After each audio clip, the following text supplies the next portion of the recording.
Halo, saya Kristi Febrilinawati, NIM saya 2190302124. Saya dari kelas B pagi.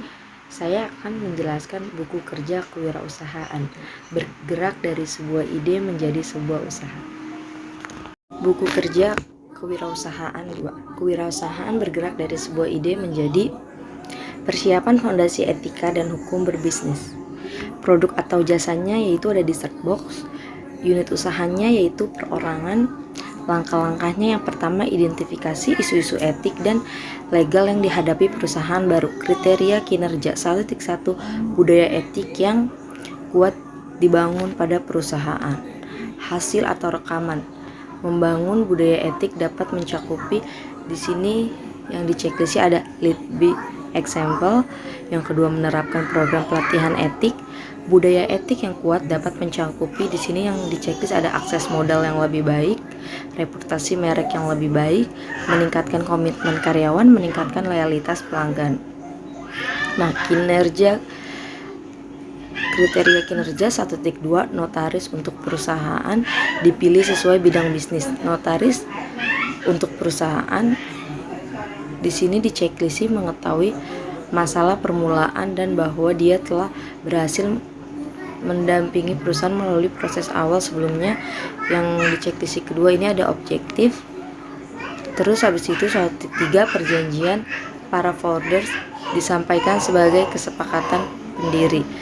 Perjanjian para founders dapat mencakupi yang di checklist ada sifat bisnis prospektif, identifikasi dan usulan titles para pendiri, pertimbangan membayar saham atau kepemilikan saham masing-masing pendiri, yaitu yang di checklist ada identifikasi setiap karyawan intelektual yang masuk ke bisnis. 1.4 perselisihan hukum dihindari. Perselisihan hukum dapat dihadiri dengan yang di checklist ada memenuhi semua kewajiban kontrak, dapat semuanya secara tertulis, tertangkap standar, kepekatan hukum. Nah, langkah-langkah yang kedua ini memilih bentuk organisasi. Kriteria kinerjanya itu 2.1 bentuk organisasi bisnis diidentifikasikan. Hasil atau rekamannya itu bentuk organisasi dapat mencakupi yang dicek sini ada sole proprietorship atau kepemilikan tunggal. Yang di checklist kedua ini ada partnership. 2.2 isu-isu dipertimbangkan dalam memilih bentuk hukum kepemilikan bisnis. Isu-isu memilih bentuk organisasi dapat mencakupi yang di checklist ada biaya pendiri atau pemeliharaan formulir hukum, sejauh mana aset pribadi dapat dimatikan dari kewajiban bisnis. Terus ada transferabilitas bisnis di masa depan. Yang ketiga ini mendapatkan lisensi dan izin usaha. 3.1 persyaratan izin usaha dipenuhi. Persyaratan izin usaha dapat mencakupi yang di checklist ada syarat pengujian SIUP online untuk perseorangan terbatas. Terus ada syarat pengajuan SIUP online untuk koperasi. Terus ada syarat pengajuan SIUP online untuk perusahaan perorangan. Terus ada syarat SIUP online untuk perseroan terbuka atau TBK. 3.2 izin pajak penjualan diajukan.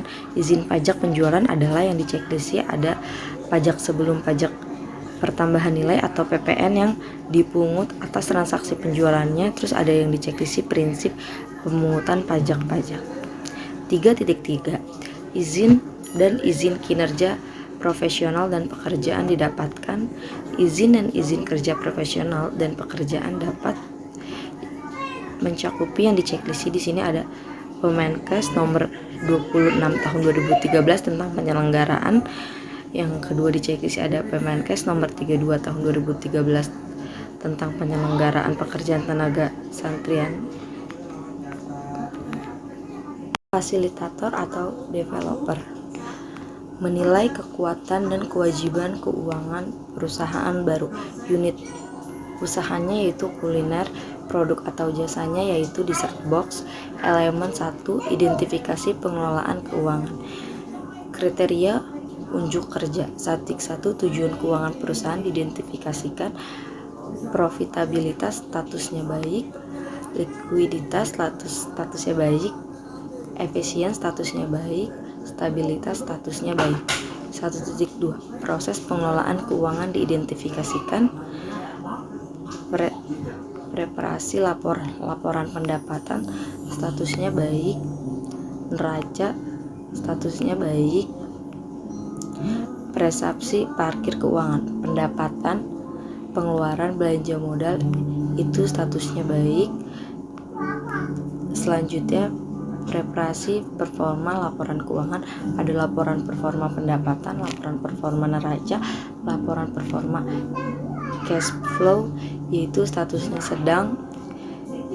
Berikutnya analisa berjalan dari hasil-hasil keuangan, yaitu ada rasio analisa mengukur hasil dibanding rencana, mengukur hasil-hasil dengan norma industri yaitu statusnya sedang. 1.3 Laporan historia keuangan diidentifikasi, yaitu ada laporan keuangan, neraca, laporan cash flow yaitu statusnya baik dan sedang. 1.4 Prakira keuangan diidentifikasikan. Laporan keuangan histori perusahaan diikuti oleh persiapan prakiraan. Statusnya baik. Perkiraan penjualan untuk perusahaan baru didasarkan pada perkiraan penjualan rata-rata industri yang baik atau pengalaman memulai usaha jenis yaitu statusnya baik. Perkiraan penjualan untuk perusahaan yang didasarkan pada satu catatan penjualan terlebih dahulu, yang kedua kapasitas produksi dan permintaan produk saat ini, dan ketiga faktor apapun yang akan mempengaruhi kapasitas produk dan permintaan produk masa depannya yaitu statusnya baik. Yang kedua identifikasi proforma laporan keuangan. 2.1 Laporan proforma identifikasi, ada proforma laba rugi, proforma pendapatan, proforma neraca yaitu statusnya baik dan sedang.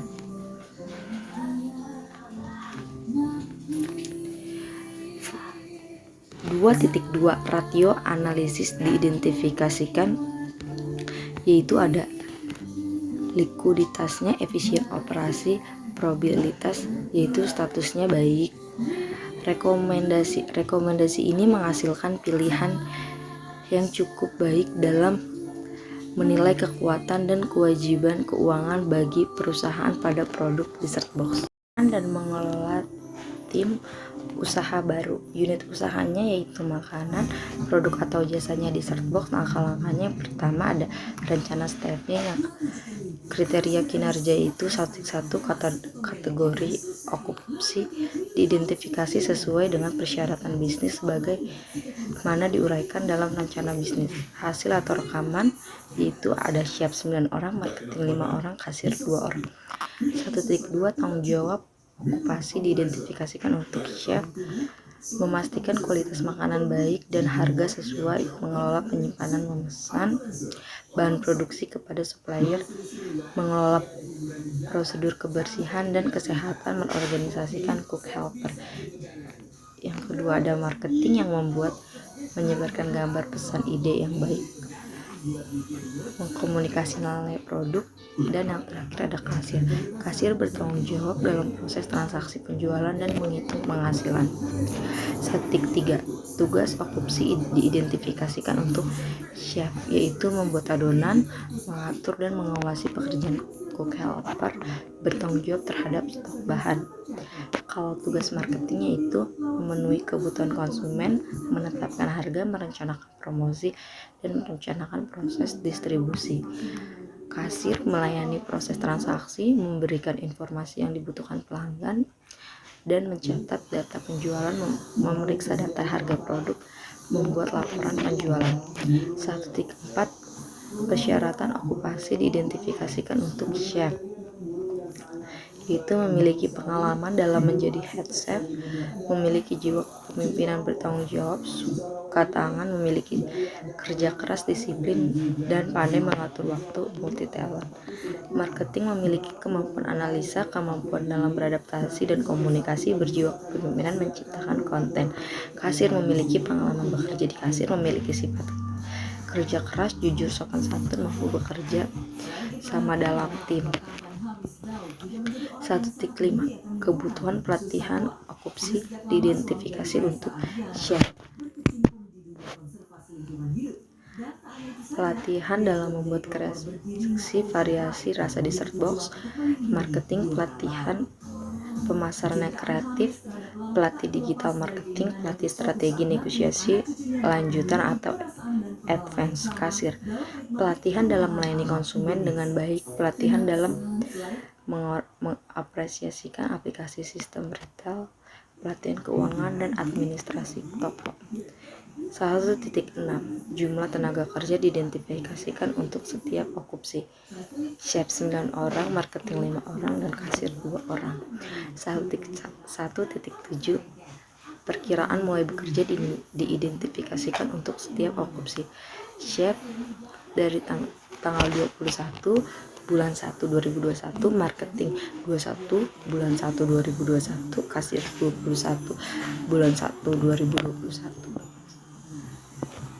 Full time equivalent diidentifikasikan untuk setiap okupasi.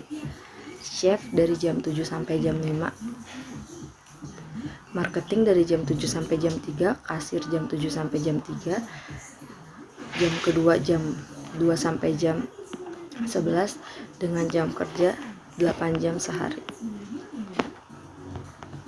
1.9 Perkiraan durasi kontrak diidentifikasikan untuk setiap okupasi.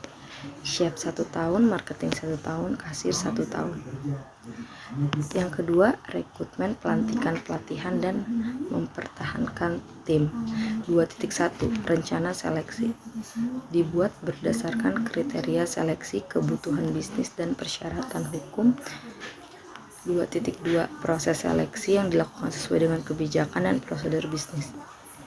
Proses seleksi mencakupi proses wawancara dan menilai kandidat. Berdasarkan kriteria seleksi disepakati, diskusi penilaian dengan anggota panel seleksi lainnya, memperbaiki bias dan menyimpan dari prosedur yang disepakati dan bernegosiasi untuk kandidat pilihan. Hubungi pengambil keputusan untuk laporan pengambilan keputusan. Menyiapkan laporan seleksi dan membuat rekomendasi kepada personel senior untuk menyarankan kandidat yang gagal tentang hasil dan menanggapi pernyataan apapun, menggenggam dan persetujuan kandidat pilihan, melengkapi dokumentasi yang diperlukan sesuai dengan prosedur organisasi dengan memperhatikan kerahasiaan dan persyaratan privasi. 2.3 Instalasi atau induksi anggota tim dilakukan untuk menyadari tanggung jawab dan persyaratan kinerja mereka sesegera mungkin dan mengambil kesempatan untuk melatih anggota tim yang tidak terbiasa dengan prosedur bisnis. Instalasi induksi tim mencakupi menyediakan kandidat yang berhasil dengan kontrak kerja dan dokumentasi lainnya, memberitahu manajer dan tim kerja tentang penunjukan baru. 3.1 Hak dan kewajiban di tempat bekerja dari pemberi kerja dan karyawan diidentifikasikan sesuai dengan kebutuhan hukum dan kode praktik. Hak kewajiban di tim kerja dari pemberi kerja dan karyawan mencakup hak peroleh upah, hak mendapatkan kesempatan perlakuan yang sama, hak mendapat pelatihan kerja, hak memiliki waktu kerja yang sesuai, dan hak mendapatkan kesehatan dan keselamatan kerja. Hak ikut serta dalam serikat pekerjaan buruh, hak cuti, hak khusus karyawan perempuan. Kewajiban yaitu kewajiban ketaatan, kewajiban kondialitas, kewajiban loyalitas. 3.2 Prinsip hubungan industrial dikembangkan secara positif dan konstruktif. Prinsip hubungan industrial mencakup kepentingan bersama, yaitu pengusahaan, pekerja atau buruh, masyarakat, dan pemerintah. Pencipta ketenangan berusaha dan ketentraman bekerja, meningkatkan produktivitas, meningkatkan kesejahteraan bersama. 4. Mengelola staf. 4.1 Alasan pengembangan staf diidentifikasikan. Alasan pengembangan staf efisien, konsistensi, keluhan, mengatasi kelemahan kepercayaan diri. 4.2 Strategi dan program pengembangan staf dikembangkan. Strategi pengembangan staf memberikan kesempatan pada setiap karyawan untuk memerlukan ide dan gagasan pribadi, memberikan penghargaan reward kepada karyawan, mengadakan program pelatihan bagi karyawan. Program-program pengembangan staf itu ada pelatihan IDP dan program pengembangan profesi. 4.3 Program pelatihan dilakukan. Program pelatihan yaitu ada pelatihan induksi, orientasi pekerjaan, in-service education, melanjutkan pendidikan dan pelatihan untuk fungsi khusus. 4.4 Evaluasi dilakukan terhadap strategi dan program pengembangan staf. Dievaluasi. Evaluasi yaitu ada identifikasi dan libatkan pengakuan kepentingan utama dan jelaskan kegiatan dan tujuan pengembangan staf. Meninjau kinerja tim. 5.1 Hasil kinerja diidentifikasikan kesesuaian dengan kerja bisnis. Hasil kinerja, pencapaian tujuan dan sasaran yang telah ditentukan sebelumnya. Efisien, menggunakan sumber daya dalam menghasilkan barang dan jasa. Kualitas barang dan jasa. 5.2 Kompetisi diidentifikasikan untuk meningkatkan kerja tim. Kompetisi, pengetahuan, keterampilan, dan sikap. 5.3 Tingkat pergantian staf diidentifikasikan. Tingkat pergantian staf itu tinggi 15%, rendah 15%. 5.4 Kekompakan tim diidentifikasikan dalam meningkatkan kinerja proyek secara keseluruhan. Kekompakan tim yaitu ada kolaborasi, kerjasama, kompetisi, bekerja sama. Rencana staffing, organisasi atau proyek di Setbox. Alamat lokasinya ada di Jalan Raya Cempaka Putih nomor 76 Jakarta Barat. Kategori okupasi ini ada staf atau kru. Tanggung jawabnya itu melayani pelanggan dari masuk restoran sampai keluar restoran. Nah, tugasnya itu ada memberikan servis kepada pelanggan, memonitor setiap yang membutuhkan dan menjaga kebersihan di tempat, merefill setiap makanan atau minuman. Persyaratnya itu wanita 23 tahun, minimal pendidikan SLTA atau sederajat, bisa bekerja dalam tim. Kebutuhan dan pelatihannya itu ada pelatihan servis sesuai SOP yang berlaku di restoran. Jumlah tenaga kerjanya itu ada 9 orang. Perkiraan mulai bekerja itu tanggal 21 Januari 2022. Full time equivalentnya itu ada jam 7 sampai jam 3 dan jam 4 sampai jam 11. Perkiraan durasi kontrak yaitu 1 tahun. Nah, yang kedua ini ada marketing, mempromosi. Tanggung jawabnya itu mempromosikan makanan dan tugasnya merencanakan proses distribusi. Persyaratannya memiliki pengalaman dengan bidang yang sama minimal 1 tahun, kemampuan dalam beradaptasi dan komunikasi. Kebutuhan pelatihannya itu pelatihan pemasaran yang kreatif. Jumlah ketenaga kerjanya itu 5 orang. Perkiraan mulai bekerja 21 Januari 2021. Full time equivalentnya itu jam 7 sampai jam 3 dan jam 2 sampai jam 11. Perkiraan durasi kontraknya itu adalah 1 tahun. Kasir, tanggung jawabnya yaitu bertanggung jawab dalam proses pembayaran dan penjualan dan menghitung report tiap harinya. Tugasnya itu melayani transaksi pembayaran, memberikan informasi tenaga promosi yang sedang berjalan atau yang akan datang. Persyaratannya itu minimal pendidikan SLTA sederajat, diutamakan jurusan akuntansi, mempunyai pengalaman kerja minimal 1 tahun di bidang yang sama. Kebutuhan dan pelatihannya itu tidak ada. Jumlah ketenaga kerjanya itu 2. Perkiraan mulai bekerja tidak ada.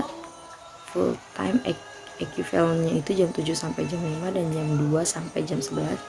Durasi kontraknya itu 1 tahun.